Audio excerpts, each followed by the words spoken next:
नमस्कार. आज आपण शिकूया नेस्टेड लूप काय प्रकार आहे. नेस्टेड लूप इज एक लूपच्या आत जर दुसरं लूप असलं. सो आतापर्यंत आपण शिकलेलं 3 टाईपचे लूप आहेत. For, while and do while. So जर एक लूप दुसऱ्या लूपच्या आतमध्ये असलं that is called a nested loop. ठीक आहे. तर हे कुठच्याही लूपचा आत असलं म्हणजे जर फॉरच्या आत फॉर असलं, फॉरच्या आत व्हाईल असलं, फॉरच्या आत डू व्हाईल असलं, डू व्हाईलच्या आत फॉर असलं, डू व्हाईलच्या आत व्हाईल असलं, त्याच्या आत फॉर असलं, असं कितीही कॉम्बिनेशन्स असले, ठीक आहे, आणि कितीही लेवल्स असले, it is steel called a nested.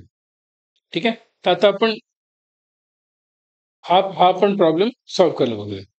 एक तर मला असं एक ट्री सॉर्ट बनवायची आहे. त्याच्यामध्ये पहिल्या लाईनवरती 1, दुसऱ्या लाईनवरती 1 आणि 2, तिसऱ्या लाईनमध्ये 1 2 3, चौथ्या लाईनमध्ये 1 2 3 4 अँड सो ऑन मला प्रिंट करायचं आहे. ठीक आहे. सो ह्याच्यासाठी मी 2 व्हेरिएबल्स घेतलेले आहेत, आय आणि जे. माझं पहिलं जे फॉर लूप आहे ते आउटर लूप आहे, which is going to run vertically, up to down run करणार आहे. ठीक आहे. म्हणून मी इकडे लिहितो, अप टू डाऊन रन करणार. ठीक आहे. आणि माझं जे दुसरं लूप आहे जे वालं, that is the inner loop that will go left to right. मग ते पण मी इकडे लिहिलेलं आहे, runs horizontal left to right. ठीक आहे. तर आपण बघूया लूप चालतं कसं. So for I equal to 1, so माझी आयची इनिशियल व्हॅल्यू 1 आहे. मला हे कधीपर्यंत मला कितींदा करायचंय, 1 2 1 2 3 4 5, 5दा मला करायचंय. ठीक आहे. मग ही i less than equal to 5 केलेलं आहे.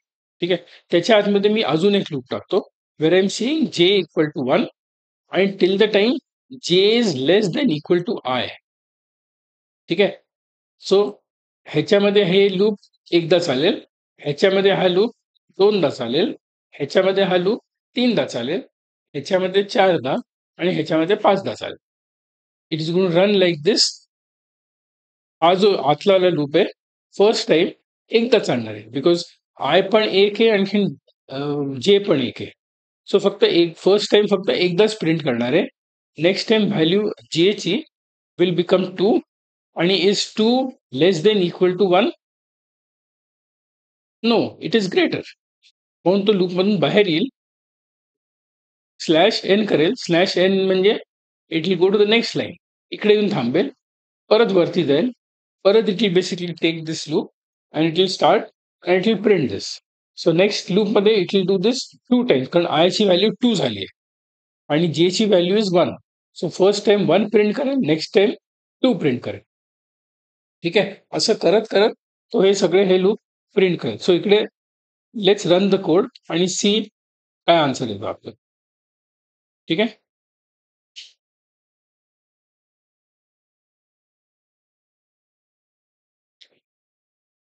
एक्झिक्यूट व्हायला बराच वेळ लागतोय. ठीक आहे. आता जर मी 6 केलं म्हणजे 6दा तो 1 2 3 4 5 हे 6 पर्यंत तो जाईल. तर आपण बघूया हे आन्सर येतं का याचं. होपफुली आलं पाहिजे. येस, गेलं. ठीक आहे. तो आता आपण बघितलं. आता अजूनही एक्सरसाइज आहे, की आता जर मला इकडे आपण काय बघितलं, 1 1 2 1 2 3 1 2 3 4 करायचंय. पण जर पहिल्या लाईनमध्ये 1, सेकंड लाईनमध्ये 2 आणि 2, थर्ड लाईनमध्ये 3 3 3, म्हणजे जो अंक आहे तेवढ्याच टाइम मला प्रिंट करायचं आहे. तर ह्या कोडमध्ये मला काय चेंज करायला लागेल. व्हिडिओला पॉज करा, विचार करा, स्वतःहून ट्राय करा आणि मग परत या. ठीक आहे.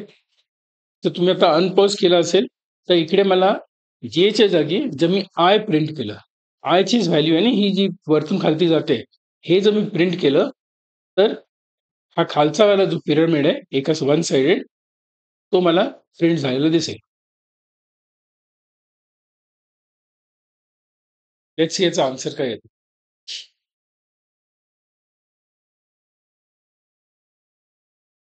आपल्याला बरंच थांबायला लागतंय, डझंट मॅटर. ठीक आहे. आलं सेम आन्सर आहे 1 2 2 3 3 3 4 4 4 and so on. So this is the simplest form of nested loop. ह्याच्यामध्ये फॉरच्या जागी तुम्ही व्हाईल पण यूज करू शकतो. पण व्हाईलमध्ये आपल्याला बऱ्याच गोष्टी वरती खालती हे इन्क्रीज करायची व्हॅल्यू असते ती आपल्याला सेपरेट द्यायला लागते. ते मुलांना सेपरेटली लक्षात ठेवायला लागतं. म्हणून मी हे as a very simple example for लूपच यूज केलं. ठीक आहे, प्रॅक्टिस करा. म्हणजे बाकीचे पण व्हिडिओज ऑन दिस चॅप्टर तुम्ही बघा, तुम्हाला बरेच युजफुल वाटतील. Okay, thank you.